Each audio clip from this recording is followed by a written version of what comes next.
Good morning, dear students. Last લેક્ચરમાં તમને બધાને યાદ હશે કે આપણે ડાયઓક્સિજનની ઓક્સિડેશન સ્ટેટ્સ મીન્સ કે આખા ઓક્સિજન ગ્રુપની ઓક્સિડેશન સ્ટેટ અને ગ્રુપ 16ની કેમિકલ પ્રોપર્ટીઝનો સ્ટડી કરેલો હતો. And we have discussed that point in our last lecture, that which are the chemical properties of group 16.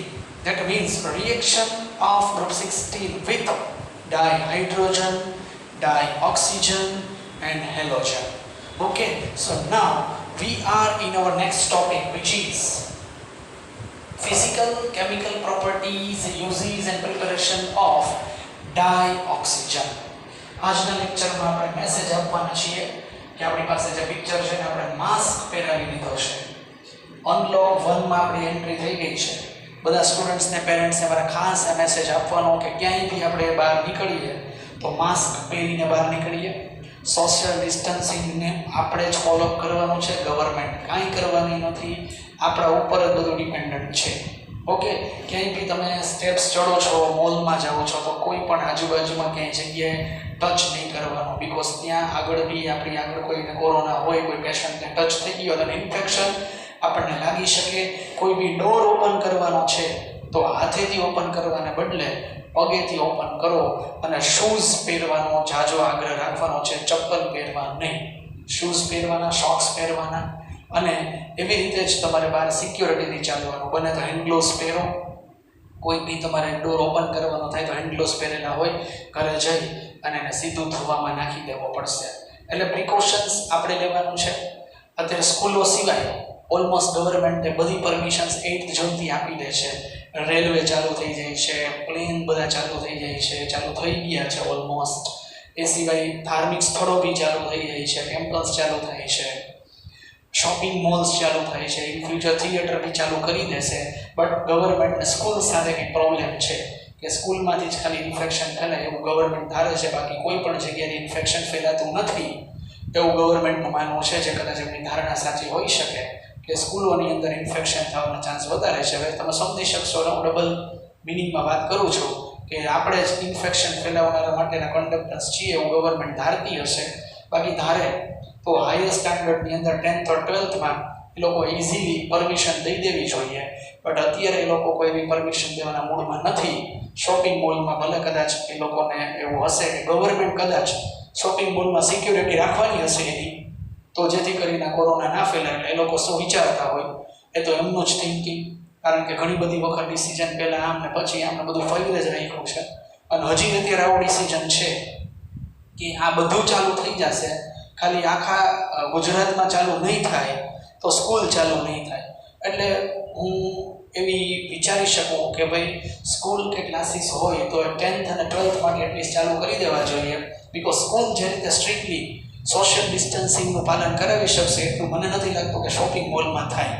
અને જે તે જગ્યાએ ગીર્દીઓ તો આપણે જોઈએ છીએ કે કેટલી બધી છે, પણ એમાં એને સ્કૂલ કે ક્લાસીસ કદાચ ક્યાંક નડતા હોય ગવર્મેન્ટને તો ખબર નથી. હવે તો એમનું થિંકિંગ એમને મુબારક છે, બટ મને એ જરાય યોગ્ય નથી લાગતું. આ ઇન્ડિવિજ્યુઅલ તમારી સાથે વાત શેર કરું છું કે આટલી બધી મેટર્સ ચાલુ થઈ જાય છે અને એમાં ખાલી એક આ જ મેટર નડતી હોય, કોરોનાનું કન્ડક્ટન્સ ખાલી આ એક સ્પોટ હોય, હોટસ્પોટ, એવું કંઈ કન્ટેનમેન્ટ ઝોન સ્કૂલ નથી. ધારે તો મોટા સ્ટાન્ડર્ડ્સ માટે ચાલુ થાય. આપણે એવું નથી ઈચ્છતા કે નાના બાળકો છે લોઅર સ્ટાન્ડર્ડ્સમાં સોશિયલ ડિસ્ટન્સિંગ ના ખબર હોય દેન ઇટ્સ ઓકે કે એમાં ચાલુ ન થાય. બટ મોટા સ્ટાન્ડર્ડ્સની અંદર પરમિશન દઈ દેવી જોઈએ. બટ હોપ સો કે કદાચ એ લોકોને મગજમાં એવું આવે અને જો સ્ટાર્ટ થાય તો આપણે રેગ્યુલર તો ભણવા જ ભણશું. બટ મીનવાઇલ એ જ્યારે થાય ત્યારે બટ આપણે એ ચાલુ થશે તો પણ આપણું social distancing as it is ચાલુ રહેશે. ઓકે, અત્યારે આપણે પાછા આપણા ફર્ધર પ્લાનિંગમાં આગળ વધીએ. First of all we will start, just C here, preparation of dioxygen. Okay, the first preparation of dioxygen is here, from which તમને હું જે ચાર્ટ્સ આપું છું એ ચાર્ટ્સને તો આપણે કન્વે કરીને ચાલીએ.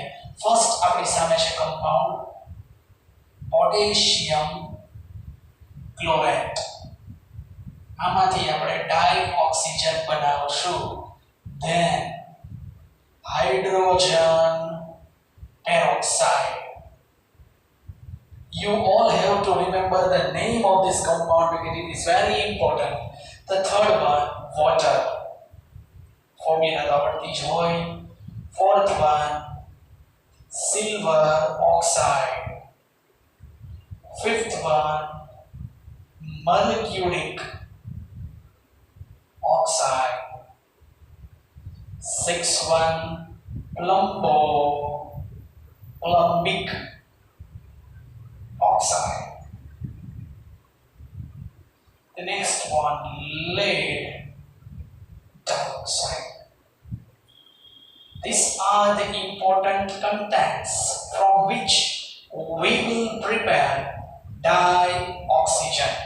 Okay, remember this important, all the compounds: potassium chlorate, hydrogen peroxide, water, silver oxide, mercuric oxide, plumbic oxide, and lead oxide in presence of MnO2. In presence of MnO2 with heating, decomposition reaction will take place. Okay, from this reaction, dioxygen is fixed. O2 એ તો prepare કરવાનો છે, તો બધામાં આવવાનો જ છે. O2 એ writing કરવાની શું જરૂર છે? ખબર જ છે કે ઓક્સિજનની પ્રિપેરેશન છે. સાથે બાય પ્રોડક્ટ શું મળે? અહીંયા મળશે પોટેશિયમ ક્લોરાઇડ, અહીંયા મળશે વોટર, અહીંયા મળશે ડાયહાઇડ્રોજન, અહીંયા મળશે સિલ્વર, અહીંયા મળશે મર્ક્યુરી, અહીંયા મળશે lead oxide, અહીંયા મળશે again lead oxide with dioxygen. Now with the formulas discussion. Potassium chlorate, the formula is KClO3. What is formula of potassium chlorate? KClO3. Hydrogen peroxide H2O2, water H2O, silver oxide Ag2O, mercury oxide HgO, plumbic oxide Pb3O4. What is the formula for plumbic oxide? It is Pb3O4. Lead dioxide PbO2.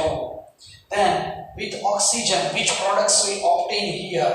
Potassium chloride KCl, H2O, H2, Ag, Hg, PbO.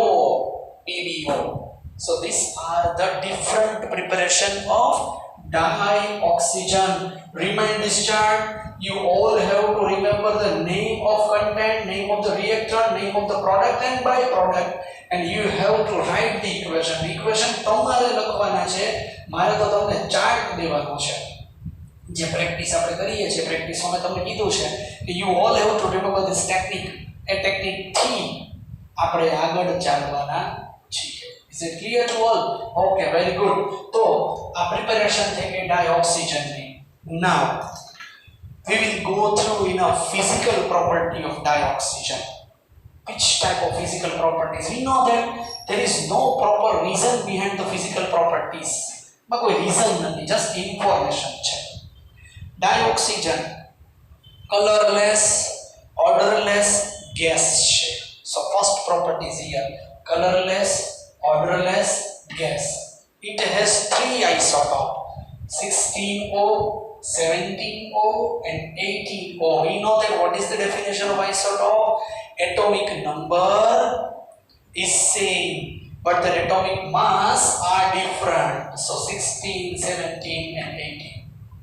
Now at the rate of 293 Kelvin temperature, just hear this important point, 293 Kelvin temperature, 100 centimeter cube water, centimeter cube means milli, in 100 milli water, 3.08 milli oxygen is soluble.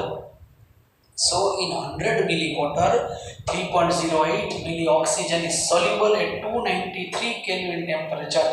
That means 20 degree centigrade temperature, and it is justified that it is very important for marine and aquatic life. For aquatic life, એમને પોતાની life છે content કરવી છે, એના life માટે કેટલો oxygen જરૂરી છે? 3.08 મિલી ઓક્સિજન 100 ml માં ડાયલ્યુટ થઈ જાય એ મરીન અને એક્વાટિક લાઈફ માટે ઇનફ છે. It is enough for marine and aquatic life that in 100 milli of water 3.08 milli of dioxygen is diluted and oxygen having paramagnetic property. According to chemical bonding chapter, there are two types of principle: valence bond theory and molecular orbital theory. According to valence bond theory, all electrons of dioxygens are paired, so it is diamagnetic in nature. While oxygen, according to molecular orbital theory, it has unpaired electrons, so it is paramagnetic in behavior, which is very right. So according to Moti, oxygen is having paramagnetic behavior. At the rate of 90 Kelvin temperature, liquefaction of oxygen is possible. And at the rate of 55 Kelvin temperature, solidification, oxygen will freeze. At the rate of 55 Kelvin temperature. So liquid 90 Kelvin and 55 Kelvin, it is converted into solid physical state. So these are the physical properties of dioxygen. Remind these physical properties. Dioxygen is colorless, odorless gas. It has three isotopes: 16O, 17O and 18O. Third, at the rate of 293 Kelvin temperature, 3.08 centimeter cube dioxygen is diluted in 100 centimeter cube of water. It is justified that it is very important for living life for marine and aquatic biological molecules or marine or aquatic life. Okay, then it has paramagnetic behavior. At the rate of 90 Kelvin temperature, it is converted into liquid, and at the rate of 55 Kelvin temperature, dioxygen converted into solid. Now, which are the uses of dioxygen? The shortcut formula is here. Just see. Patient mountain and plain ma respiration करे. Patient mountain and plain ma respiration करे.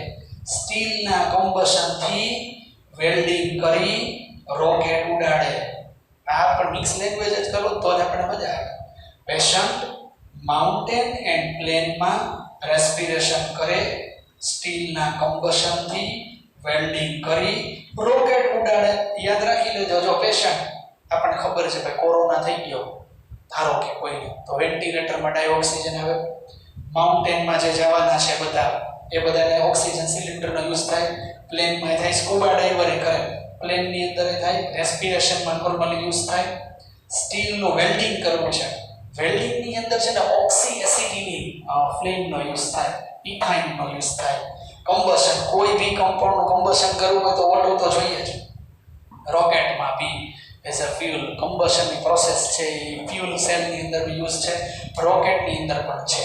तो patient mountain અને plane માં respiration કરે, steel ના combustion થી welding કરીને rocket ઉડાડે, એ થઈ જાય છે ડાયોક્સિજન ના uses. So remind this important point. These are the uses of dioxygen. Now we are in chemical property of dioxygen. chemical property માં શું હોય? હું જે કમ્પાઉન્ડ કહીશ એમાં ડાયોક્સિજન એડ કરવાનો હોય. પ્રિપેરેશન માં બને આમાં ડાયોક્સિજન એડ થાય તો કયા કયા કમ્પાઉન્ડ છે એની આપણે વાત કરીએ. કેમિકલ પ્રોપર્ટીનું ડિસ્કશન કરીએ તો કે કેલ્શિયમ, પછી એલ્યુમિનિયમ, પછી તો કે ફોસ્ફરસ, પછી કાર્બન, ઝિંક સલ્ફાઇડ,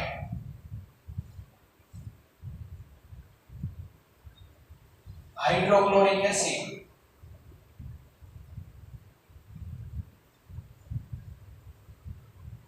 अपना कंपाउंड में जोता जाता कैल्शियम में ऑक्सीजन ऐड करवानो, एल्युमिनियम में ऐड करवानो, फॉस्फरस में ऐड करवानो, कार्बन में ऐड करवानो, जिंक सल्फाइड में ऐड करवानो, हाइड्रोक्लोरिक एसिड में ऐड करवानो, सल्फर डाइऑक्साइड में ऐड करवानो. આ બધામાં શું એડ કરવાનું છે તો કે બધામાં ફિક્સ છે, બધામાં O2 જ એડ કરવાના છે. હવે કેલ્શિયમ અને ઓક્સિજનની વચ્ચે પ્રોસેસ થાય તો શું મળે? Calcium oxide, aluminium oxide, tetra phosphorus dioxide. P4O10, carbon dioxide. Zinc oxide and sulfur dioxide. Water and dichlorine. Sulfur trioxide. These are the important products which we obtain from the reaction of dioxygen with different type of compound, just like this reaction of dioxygen with chlorine. So these are the important chemical properties, and one important chemical property is remaining, which is reaction of hydrocarbon methane gives us carbon dioxide and water. So this is the important chemical properties of dioxygen. Is it clear? તો આ તમારા માટે dioxygen ની chemical properties એટલે બધી formula આવડે છે. CaAl P4 C ZNS HCl SO2 અને CH4 મળે શું? CaO Al2O3 P4O10 CO2 ZNO Cl2 H2O SO3 CO2 and water H2O. So these are the chemical properties of dioxygen. So 2 marks question, 2 marks question, 2 marks question. આખો question ની સાથે પૂછે explain physical chemical properties preparation and uses of dioxygen that you have to write on this way. આવી રીતના તમારે બધાએ સારી રીતે આન્સરને પ્રિપેર કરવાનો છે. તો આજના લેક્ચર માટે આટલી મેટર મારે રાખવાની છે. બધા સ્ટુડન્ટ સારી રીતે ક્વેશ્ચનનો આન્સર પ્રિપેર કરશે. જેવી રીતના હું ચાર્ટ્સ બનાવું છું એવી રીતના બી તમે સારી રીતે ચાર્ટ્સ બનાવી શકશો. તમે એવું ધારો તમે જેટલા ચાર્ટ્સ બનાવ્યા છે એની એક ડ્રોઈંગ બુક લઈ અને લેક્ચર ટુ લેક્ચર જેટલા લેક્ચર આવતા જાય છે એ અને તમારી પાસે જ્યાં બી સ્પેસ મળે ત્યાં બધી રીતે આ બધા ચાર્ટ્સ એ ડ્રોઈંગ બુકમાં ડ્રો કરી નાખો. એ તમને લાસ્ટ મોમેન્ટ રિવિઝન છે LMR નીટ JEE ગુડ CETની એક્ઝામિનેશન્સ જ્યારે પણ તમે દેવા જાશો ત્યારે તમને કામમાં લાગશે. તો ડ્રોઈંગ શીટમાં બધું ડ્રોઈંગ સારી રીતે કરીને પણ તમે આ બધો પ્લાન મસ્ત રીતે એડજસ્ટ કરી શકશો. સો do your best for today's lecture. Thank you.